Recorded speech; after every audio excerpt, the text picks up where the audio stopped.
Sports Illustrated gets woke, goes broke, and now we're all like, haha, you get what you deserve. For all I know, the woke left is like, we've destroyed a legacy brand.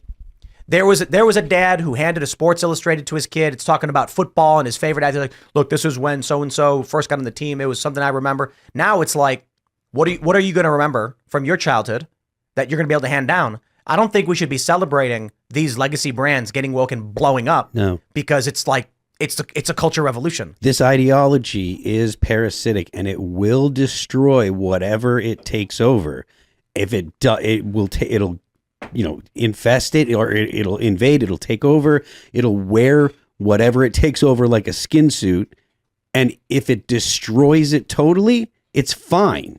It's completely fine with destroying whatever it is that it gets into, whether it be, video games, or whether it be, the sports or whatever. It doesn't matter what it is, whether it be religion, the whole liberation theology, all that stuff is all Marxist influence and stuff. It'll get into whatever it is that you're, whatever, institution you're talking about. And then it'll either assimilate it or it'll destroy it. Everybody's cheering for the destruction of Bud Light because Bud Light did the Dylan Mulvaney thing. And I'm like, okay, totally get it. But understand, I mean, when was Bud Light? Budweiser's been around for a really, really long time. Yeah. Someone want to Google when Bud Light came out? I don't think I think we should celebrate when we defeat wokeness, but I think we have to be careful if we celebrate how the woke sabotaged and destroyed. 1982 was Budweiser Light, and then reintroduced 84 as Bud Light. So I don't care too much about Bud Light in that like it's been around since the 80s. Okay, fine, but with Sports Illustrated and with other publications, I think it would be important for us to recognize if the goal of wokeness in the culture evolution may be, we don't care if we own it or it's destroyed, so long as we own it or it's destroyed. Exactly, 100%.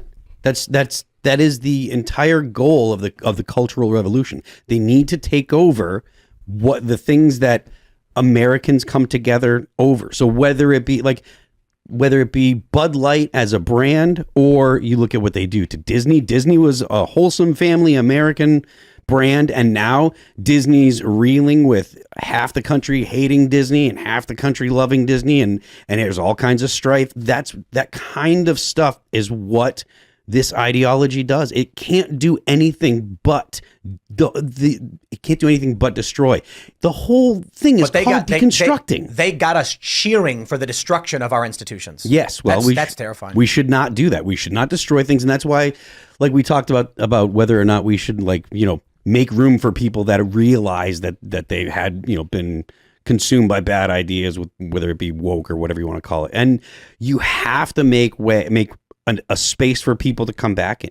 You have to make it okay for people to come back and be like, yeah, I think maybe I was kind of wrong on that stuff. You can't mock them. You can't make fun of them. You can't, be like, no, and shun them and stuff, because it's an illiberal ideology that's infected them. If they want to move beyond that and come back to liberal, principled stances, then we should welcome them. Yeah, I think one of the goals of this ideology, assume that it's like a communist attempt to disrupt, would be to get half of your friends to turn on you and be like, no, you're not woke enough, you got to be woke. And then 5 years later they come back and they're like, I'm sorry, but then for you to not forgive them would be a victory for this communist thing. Like, you've got to forgive these people when they realize that they were played.